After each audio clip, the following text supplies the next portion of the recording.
All right, we've got just a few minutes before the market opens again. We're up 150 yesterday on the Dow. We'll be up at about 40 at the opening bell, 9:30 Eastern Time this morning. Then we have this.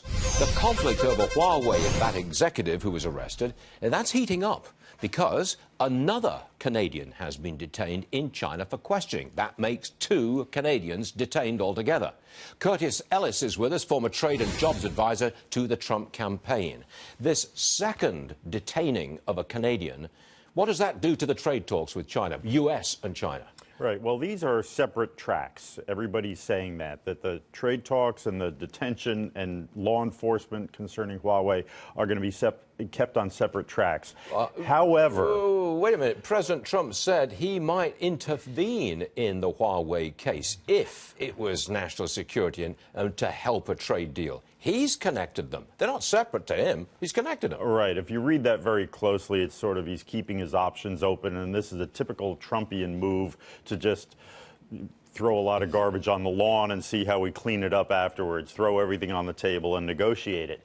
However, what's going on here is that you see that tariffs are just part of the problem with China. We've got cyber espionage at rampant rate. And now, as China starts arresting people inside China, what's going to happen to all those American entrepreneurs and American businessmen thinking about doing business in China? They're going to be looking for the exits. Oh, I know CEOs, or I've been told about CEOs, who have cancelled planned trips to China because it's risky. You don't know whether you're going to be detained or not. So China may be negotiating to have the tariffs taken off because it's good for business. But on the other hand, they start arresting people. That's very bad for business. But that gives them leverage, doesn't it? Hell, we'll release our Canadians if you give on this, America, in the trade deal. Well, the end game here is the decoupling of the American and Chinese economies. They were integrated back in the 1990s because we all believed that that would make China more free, more democratic. But what we're seeing instead is that China is now making America more like China, influencing our businesses to shut up, not talk about this, don't talk about that. For instance, with Marriott. Marriott's a great case of Chinese influence and interference operations. Their interference is espionage. We now see ample evidence has been reported that China hacked Marriott. On the other hand, they've been doing their influence operations on Marriott, telling Marriott, take down your website because you identify Taiwan as a country rather than a province of China. And did Marriott do that? And they did. And they did. And they told Marriott, fire this low-level employee, some kid in Cleveland or someplace, because he retweeted something about Tibet.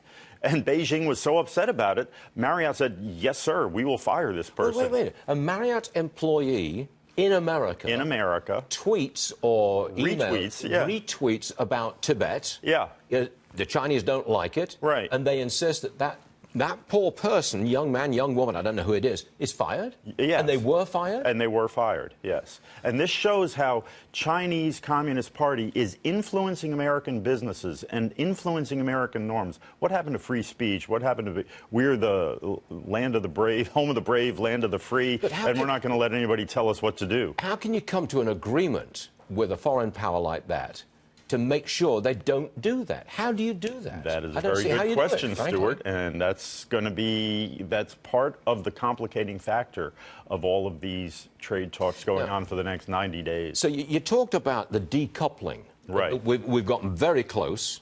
Absolutely. The two business communities, very close. Right. You think it's a good idea to decouple, separate out? Can you do that?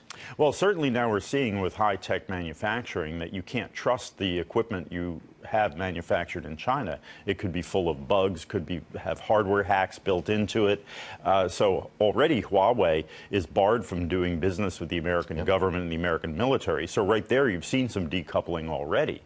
And it just sounds like it would be very difficult, let's put it like that, very difficult to come to an agreement on intellectual property theft and stealing of technology and influencing our business. Very hard to come to a deal which satisfies America.